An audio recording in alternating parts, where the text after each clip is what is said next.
Hello and welcome to my channel. My name is Autumn Empress and today I am building on a 64 by 64 lot in Wundenburg, building a Jacobean manor house. So Jacobean was not only a period of time in 1603 to 1625, it was also an architectural style.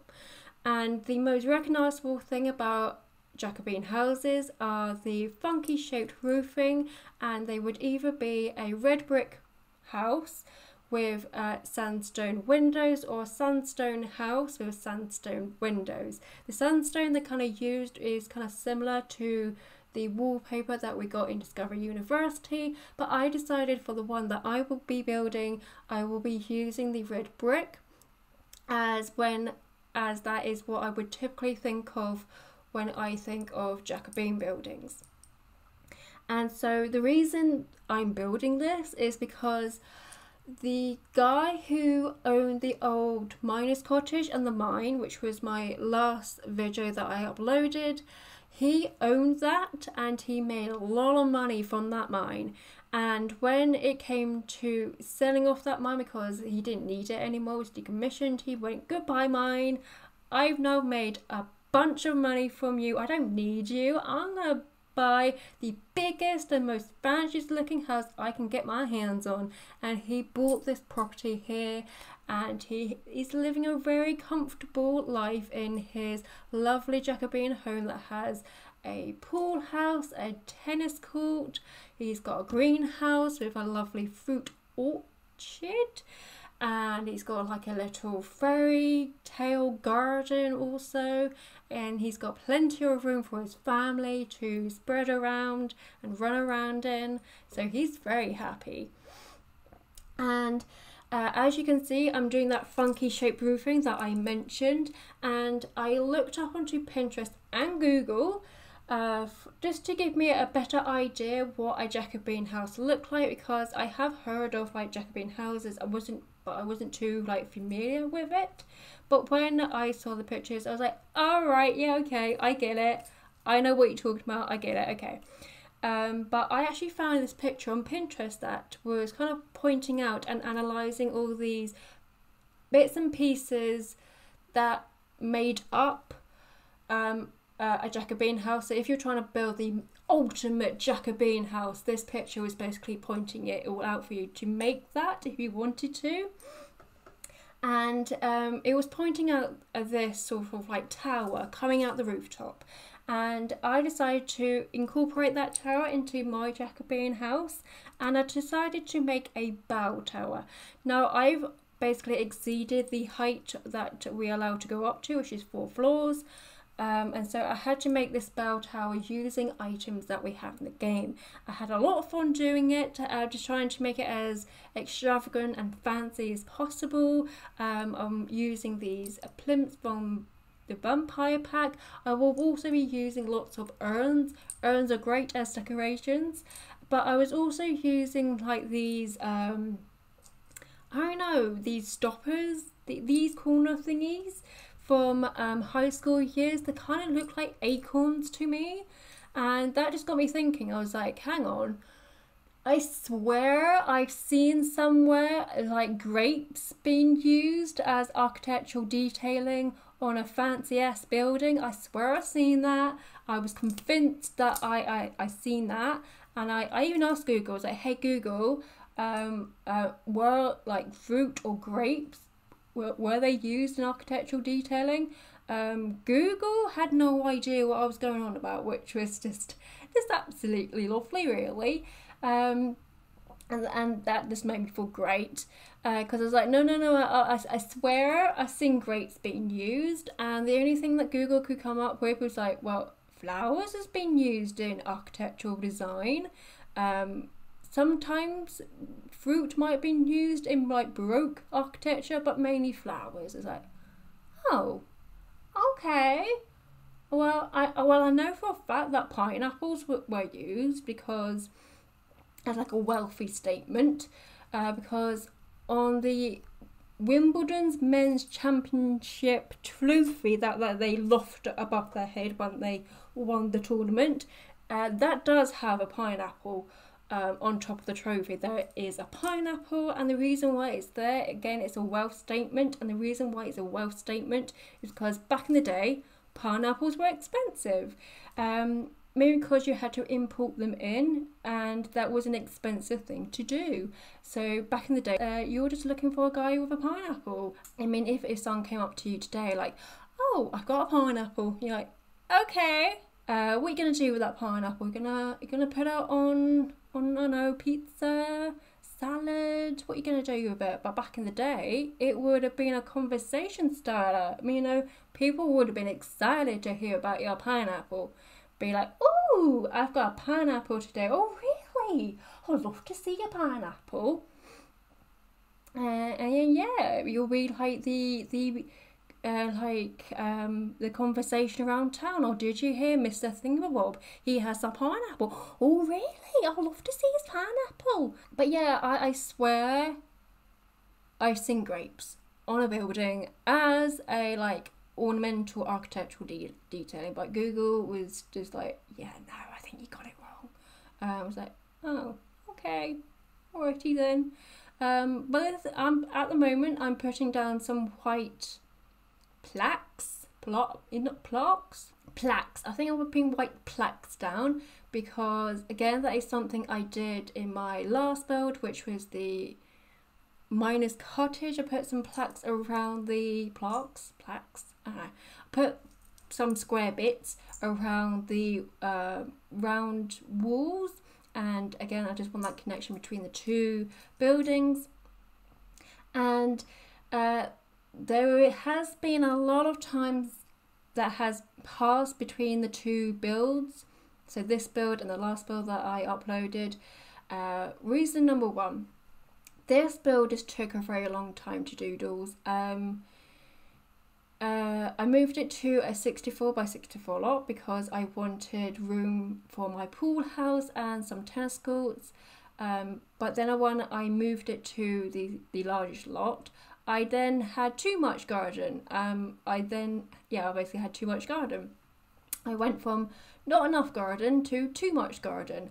And I was like, okay, well, a lot of Jacobean houses that are standing today, they tend to have a lovely formal hedge garden. So why don't I do that? I do a lovely formal hedge garden. I'll use the starter hedge, which is $4 to $5 per hedge. And I decided to do that and line the edge of my pathways with this hedge. I didn't want to use the fence hedge because it was just the wrong type of green and it wasn't thick enough, and so I went for the starter hedge. And I also scaled it down, which meant I was placing double the amount of hedges that I would normally be placing. When you're doing like a small garden and placing them one by one, it doesn't take too long, but when you're placing a lot of them where they are lining the edge of the pathway that pretty much goes all over the place, it takes a very long time to doodles, and so that was one of the reasons as to why there's such a gap between the old Miner's Cottage and this build, was how big the garden was and how much attention the garden needed. I was also having problems with the round walls and the platforms that I was placing at the back of the property. They were just not getting along. They were having issues, they were having problems, they were having a go at each other, and I was just like, okay, we need to stop this, and I just need to make a compromise. And so I made a compromise. It looked a little bit odd because I had no idea what to do with it. It was just basically, all I was trying to do was connect the platforms to the edge of the house where the rounded walls were. Like I said, the rounded walls wasn't having any of it. So I had to make a compromise, and the compromise was that the platform that was going to attach itself to the rounded walls, it was going to be a different height to the rest of the platform, which looked really odd, and for the longest time I had no idea what to do with it. I also couldn't actually fence it in properly because, again, the rounded walls were saying, no, you can't do that. So for the longest time I had no idea, but I made it into like a planter. So it kind of looks like I so totally meant to do that. I was also having a problem with this staircase that I placed at the back of the property. The game just kept saying, no honey, you can't do that. I was like, why? Because you can't, and I will delete your stairs as soon as you place them, because I can and I will. So I was having a problem with that. So I was like, okay, I'm just gonna compromise once again, because I want my stairs, okay game, I want my stairs. Whether you like it or not, I'm having my stairs, okay? So I had to compromise once again to incorporate those stairs. And then the third reason, I was just, you know, spending time with family. My mum had time off because she works in a school, so it was school summer holidays for her. And so yeah, just been spending time with family, working on my therapy homework. And so yeah, so you just saw me make the tennis courts. I knew for a fact it wouldn't be usable, it would just be there for decoration. I did try and do that that trick where you build a basement and then put the item in the basement and then raise it up through the floor, because sometimes if you do that, the item will still work, it'll still be usable. But that didn't work out for me, so I was like, well, okay, I'm still going to build my tennis courts because I want my tennis court. And so I used I think it's like pool lines. I used the pool lines to create my tennis court outline, and I was using the Wimbledon tennis courts, hence the green grass that I used. And because the tennis court is completely unusable and it's just a decoration, I wanted there to be something for your Sims to use, and so there's a reason for your Sims to actually go and visit that section of the garden. And so I put down a bar because Wimbledon is famous for its strawberries and cream, but also Pims. And so I thought, I know, let's put a bar down. It kind of makes sense. There's kind of like a connection between the two, sort of. I'll take it. And so yeah, I put a bar down, and when I was decorating the garden, I wanted there to be a reason for your Sims to visit that section. So we have like a chess table, we have many benches dotted in and around this garden, just so perhaps your Sims would want to sit down and use it and eat their cereal outside. I don't know. I just want your Sims to actually go out and walk down the path and explore it and actually use the garden, and not just be a place that they have at the back of the house and that they just sort of like look and go, oh, that's nice. I like the environment, hopefully. There are lots of hedges, they better like that environment. And now we are inside. The fourth reason why this took so long, halfway through whilst decorating this property, I was like, okay, I like it, but I just don't feel like it suits the property.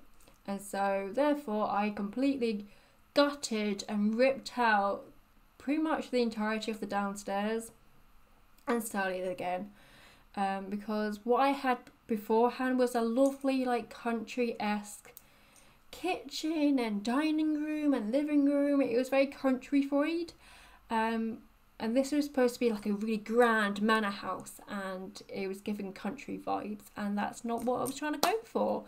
It was also very soft and pastel-y. I find it really hard to decorate with pastels in The Sims 4. I tend to really gravitate towards the darker, more bolder colours.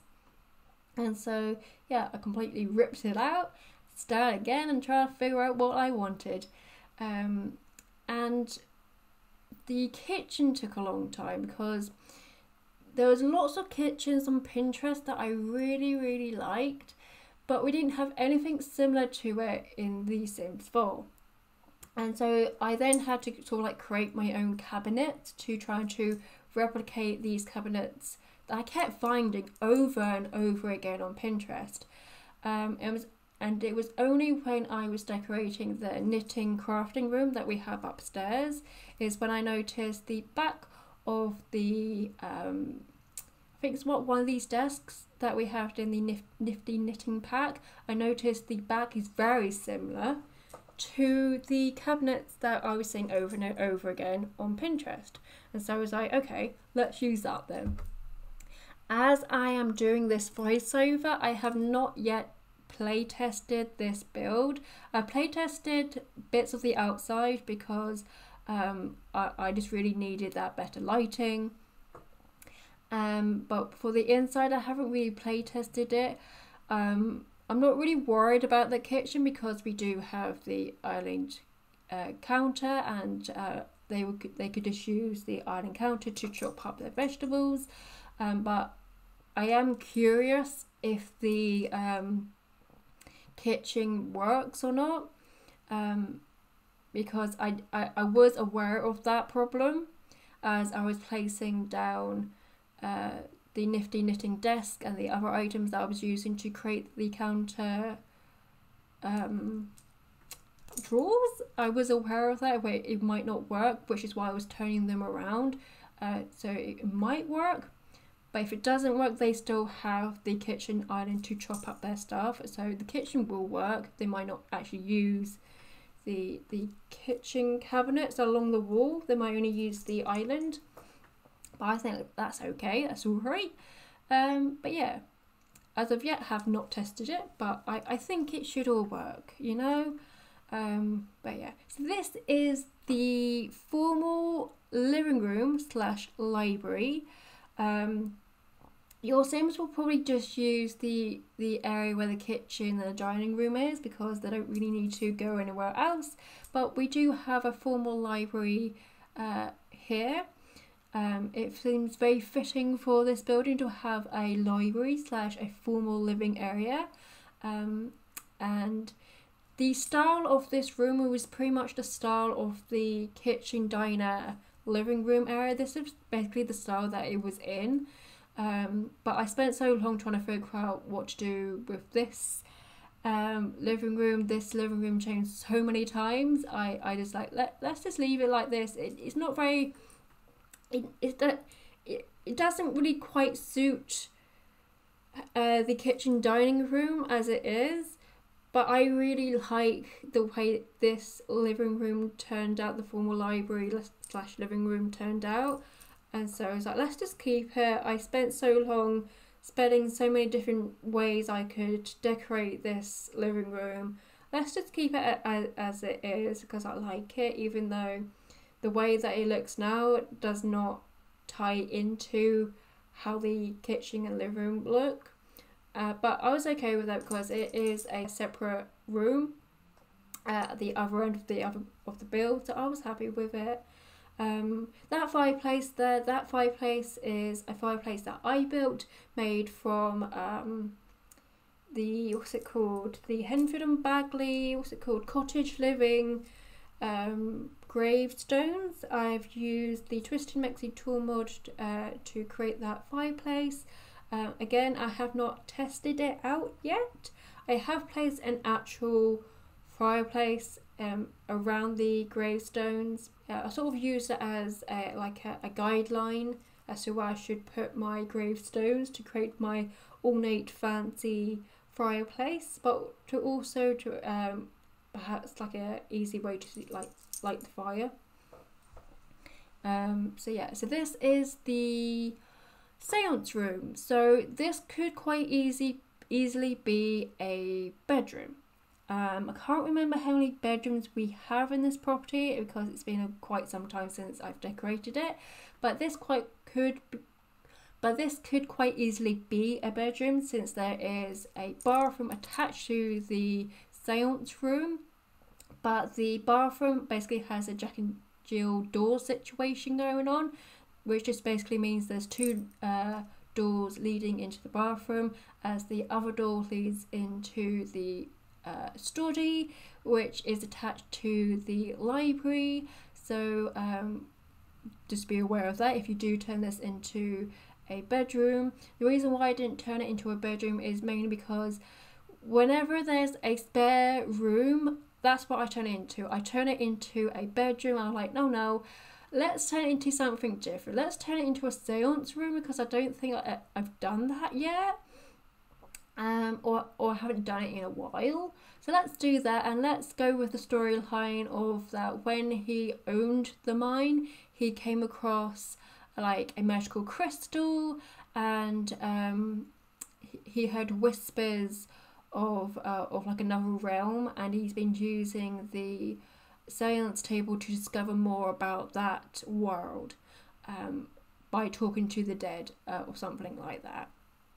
So this is the crafts room. We do have an art room. I decided to separate the arts and crafts room into two different rooms, mainly because I had space for it. You know, why not? What's the point of squeezing both arts and crafts in one room when I have the room to separate them into two separate rooms? And so yeah, this is where you would do like the knitting and the crafting. And I really love this room. It's very different to what I would normally do. I use a rug I've never used before, or the swatch I've never used before. There's curtains from high school years. And so yeah, so this is the art room. Using those Art Deco tiles. I love those tiles, and I love the amount of clutter I've placed in this build. And I really hope you don't mind the way I've done the cluttering for this build, where I've just basically left all the clutter that I placed before and just kind of left it there floating, and then just putting in the items, and so it doesn't look, so it looks like it's sitting on something. I really hope you don't mind that kind of like cluttering system. The reason why I've done that is just to save time when I'm recording, because if the recording is shorter, the video itself will be shorter, and that's mainly the reason I've done it. It's just easier. I can just fill in the rooms and decorate the rooms, and don't have to worry about putting clutter and raising the clutter up and doing what I need to do to put the clutter on the counter and where I want to place it, because it's just like a lot when you're not placing the clutter where it wants to snap to, and you're manually placing the clutter to where you want it to be, and it's just so much easier just to place the shelf or the countertop and just moving on, because the clutter is already there. So I hope you don't mind, because I think that it may be something I will be continuing in the future. But this build will be coming to an end soon. We haven't got long left. I think there is another bedroom after this one, so I don't know. I haven't been counting them. I've just been talking. One, I don't know. I was going to count them, but I generally don't know how many bedrooms are in this place, because it's been such a long time, and I have been building other builds whilst I've been editing and doing the stuff for this video. So yeah, but yeah, I'm gonna leave you guys here. So thank you so much for watching. Please like and subscribe, and I will hopefully see you in the next one. So thank you and goodbye.